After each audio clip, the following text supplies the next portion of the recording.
Então vimos já a definição de o conceito de variável aleatória, vimos também alguns exemplos. Então agora a gente vai continuar vendo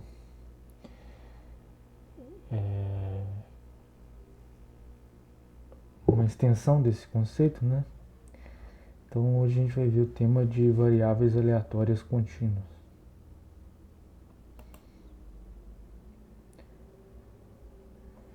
Então imagina o seguinte experimento aleatório. Então imagina que a gente tem uma régua aqui de graduada de 15 centímetros e o nosso experimento vai ser sortear um ponto aqui entre o valor 0 e o valor 15.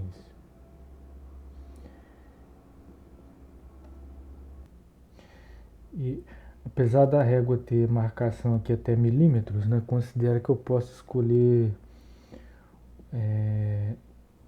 um ponto aqui para qualquer valor decimal, sei lá, 7,000001, por exemplo. Então a gente pode definir a variável aleatória, que vai ser a distância do ponto que a gente escolheu até a origem. Então essa variável x pode assumir qualquer valor real entre 0 e 15. Então para esses experimentos, né, como a gente poderia definir probabilidade de maneira que todos os pontos tenham a mesma probabilidade de serem escolhidos? Então na aula sobre probabilidade a gente já tinha visto uma maneira de definir probabilidade para espaços aleatórios contínuos. No nosso exemplo naquela ocasião, a gente definia a probabilidade por meio da área. Aqui a gente pode pensar da mesma maneira e tentar definir probabilidade por meio dos comprimentos dos intervalos. Mas vamos pensar, vamos voltar um pouco e pensar nos problemas que a gente pode encontrar aqui. Então, se a gente pensasse aqui quais valores a variável pode assumir. Então, nesse caso aqui, a variável x pode assumir qualquer valor real entre 0 e 15. E como a gente poderia atribuir probabilidade aqui para cada valor? Então, nesse caso, eu teria infinitos valores. Será que eu conseguiria definir uma função aqui para cada ponto associar um valor, um número real? Então vamos pensar, por exemplo, em alguns tipos de eventos que a gente poderia ter. Se a gente quiser saber a probabilidade de que o ponto sorteado tivesse entre 0 e 7,5, ou seja, metade aqui do espaço.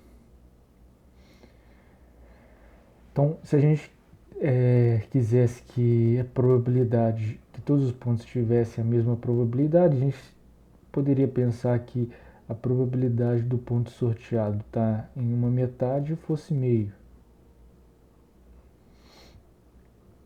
E a probabilidade dele estar entre 0 e 15. Ou seja, como 0 e 15 representa todas as possibilidades, a gente deseja que essa probabilidade seja 1.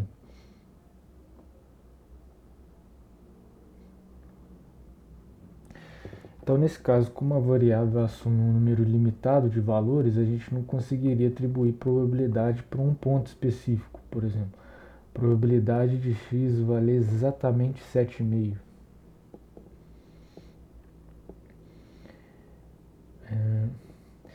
Mas, como a gente viu, a gente pode partir do pressuposto que a probabilidade de x está entre 0 e 15 é 1. Também a gente viu que a gente deseja que, por exemplo, a probabilidade de x estar na primeira metade seja meio, assim como a probabilidade de x estar entre 7,5 e 15. Então a gente pode generalizar esse raciocínio aqui e pensar que a gente consegue calcular a probabilidade de x estar em qualquer intervalo a partir do comprimento do intervalo.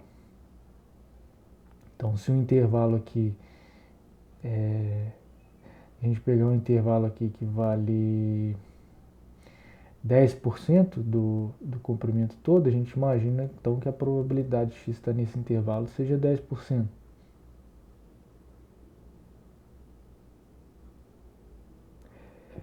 Então esse é um exemplo de variável que a gente chama de variável contínua. Os exemplos anteriores que a gente tinha visto na apresentação anterior eram todos de variáveis aleatórias discretas. Então nesse caso de variáveis contínuas, a gente não consegue definir a probabilidade da variável assumir um valor específico.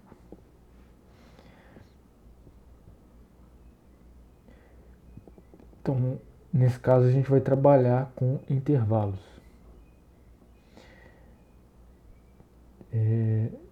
Essas variáveis, esses tipos de variáveis contínuas, geralmente são usados para representar grandezas, né, como distâncias, peso e tempo.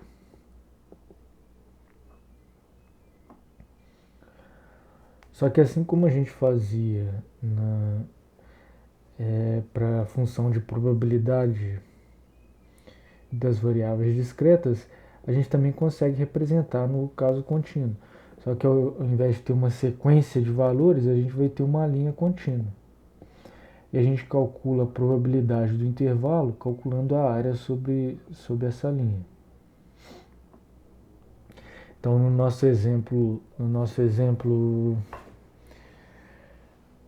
da régua, a gente pode expressar a probabilidade da variável x por esse gráfico aqui. Então, ele vai valer 0 para valores menores que 0 ou maiores que 15, e vai valer 1 sobre 15 para os valores entre 0 e 15.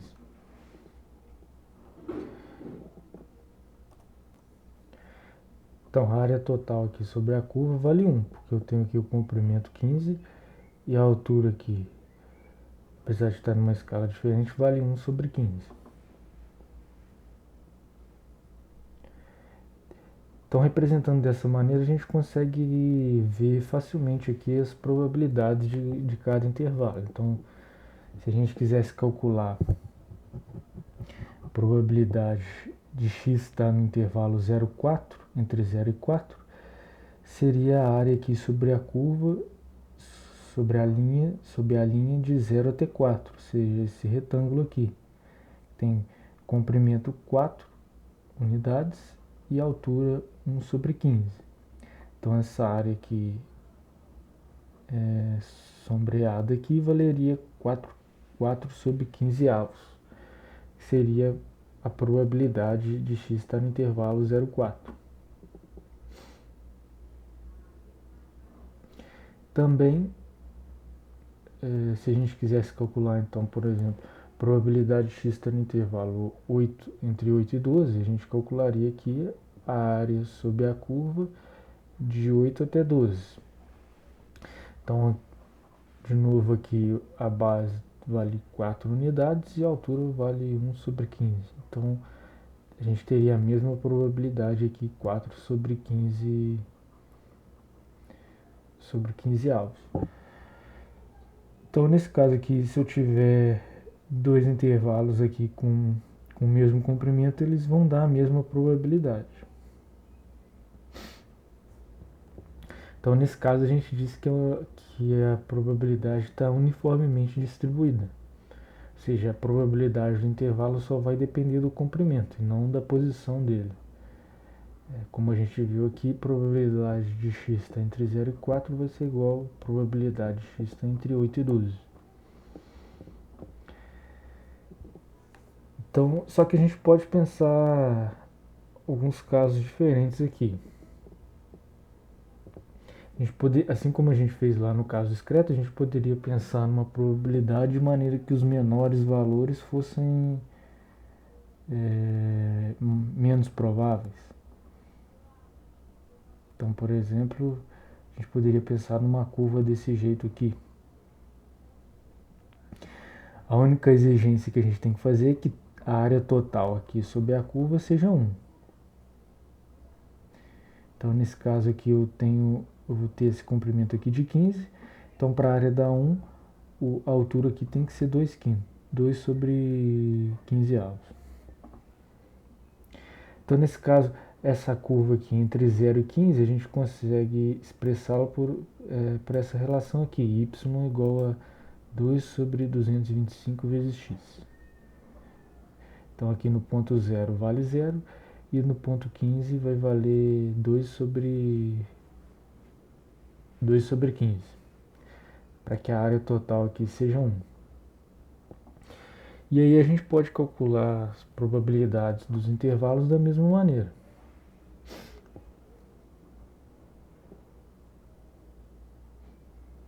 Só que nesse caso aqui, para intervalos de mesmo comprimento, eu vou ter probabilidades diferentes, dependendo da posição dele.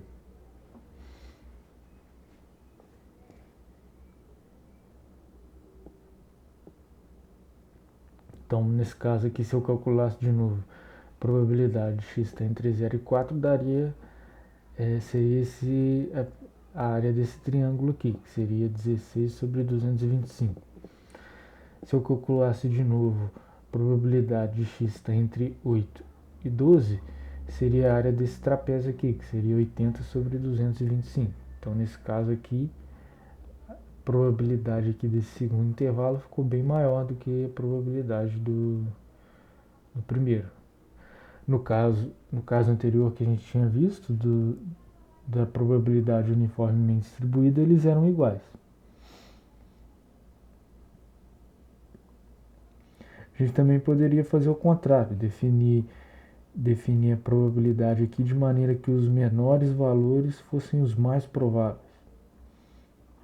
Então, por exemplo, a gente podia ficar com uma curva desse jeito aqui, uma linha desse jeito aqui. Então, entre 0 e 15, a gente poderia calcular esse gráfico por essa relação aqui, de maneira que no ponto 0 aqui ele vai valer 2 sobre 15 e no ponto 15 vai valer 0.